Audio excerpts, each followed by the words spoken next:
Salam, hər vaxtınız xeyir olsun. Hər birinizi salamlayıram. Mən Ülviyə Rəhimova. Bugündən etibarən bizi izlədiyiniz platformalardan metodika ilə bağlı yenilənmiş çərçivə sənədinə uyğun olaraq həm mövzu, həm də test izahlarını sizlərə təqdim edəcəm. Sizlərdən istəyim kanalımıza abunə olmağınızdır, paylaşmağınızdır və bəyənməyinizdir.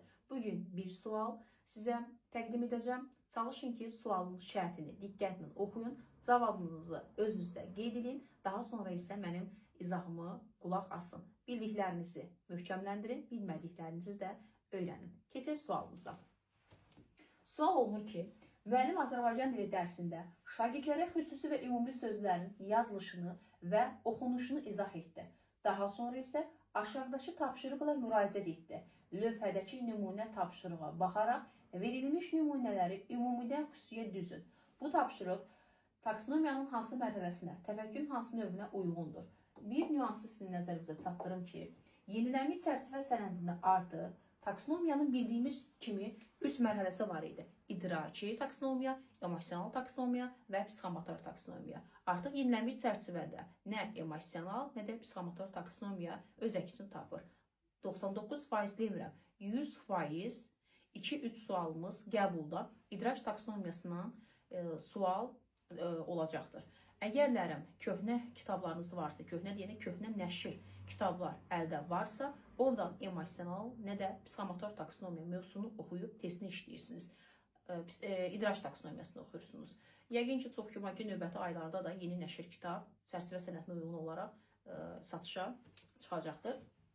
Yəni, sözüm ondadır ki, idraç taksonomiyasına baxırıq. Emosionalla psixomotor artıq çərçivə sənədində həmin o mövzu yoxdur. Yəni, qarşımıza o mövzudan sual çıxmayacaqdır. Burada da idraç taksonomiyasını bizdən soruşur.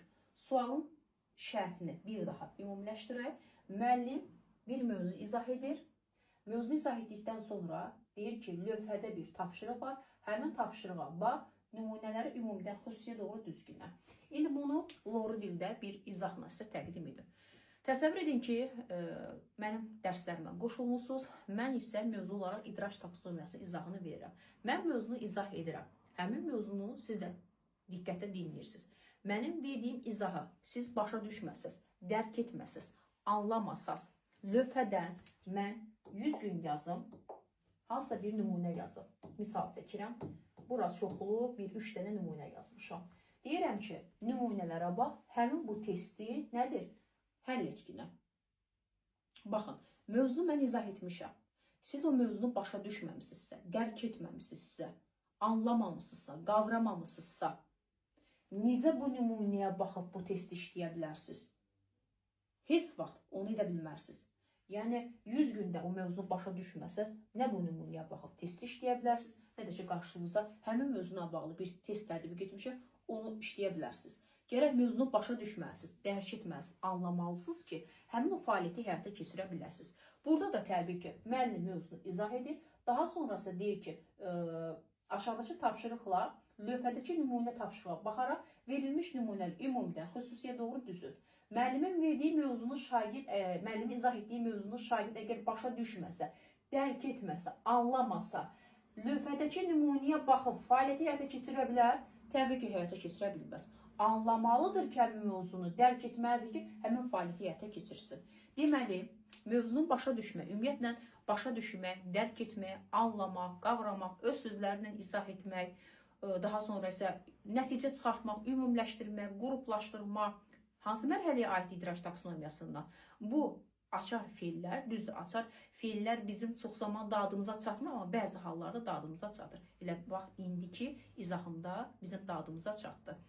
Anlamaq mərhələsinə aid olacaqdır təbii ki. Burada yadda saxlamaqda yaddaşa, hafizəyə əsaslanır. Tətbiqli təhlil dəyərləndirmə heç bir aid deyil. Niyə görə bunların izahlarını vermir? Çünki növbəti paylaşımlarda, test izahlarında sizlərə hansı mərhələyə aidsə, onlar açar məqamların testdə necə düşəcəksə, onu sizlərə təqdim edəcəm. Ona görə də bunlara toxunmuram.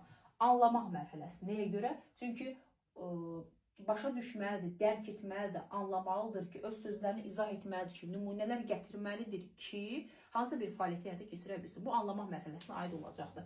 Və təfəkkür olaraq da məntiqi təfəkkürdür. Məntiqi təfəkkürdə nə var idi? Problemi sadə yolla həlli idi.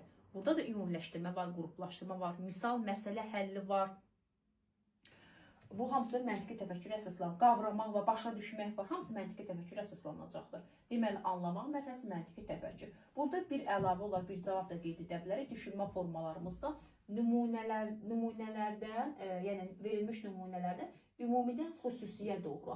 Məsələn, meyvələr ümumi bir anlayışdır. Mən nə bilim hansı meyvədən söhbət gedir? Ümumi anlayışdır. Amma desəm ki, misal alma, armud, heyvanlar, bunlar xüsusidir. Ümumidən xüsusiyə doğru hansı düşünmə formasıdır? Deduktiv düşünmə formasına aid olacaqdır. Əlavə olaraq burada da deyə bilərik ki, deduktiv düşünmə forması. Belə. Anlamaq, məntiqi təfəkkür və deduktiv düşünmə forması. Bir daha deyirəm, açar məqamları. Anlamaq mərhələsini açar feilləri var.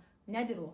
Məsələn, mən mövzunu izah etdim. Şagird həmin mövzunu başa düşdüyü şəkildə, dərk etdiyi şəkildə mənə danışırsa, mənim danışdığım kimi yox ha, onu başa düşdüyü şəkildə danışırsa, bu anlamaq mərhələsidir. Həmin keçdiyim, belə deyim də, mövzudan mənə bir nümunələr verirsə, bir neçə nümunə, misal çəkirsə, o da anlamaq. Deməli, başa düşüb ki, dərk edib ki, nümunələr gətirir. Başa düşməsə, dərk etməsə nümunə gətirə bilməz. Öz sözlərini izah edə bilməz, nəticəyə gələ bilməz, ümumiləşdirmə apara bilməz, qruplaşdırma apara bilməz. Bunlar hamısı anlamaq mərhələsindədir, açar feilləridir. Yəqin ki, aydın oldu. Sualımızın şərtində bizdə idraç soruşulu, təfəkkür və əlavə olaraq da bunun özünü də gətirib deduktiv düşünmə forması idi. Testimizin izahı bu qədər. Dinlədiyinizə görə təşəkkür edirəm.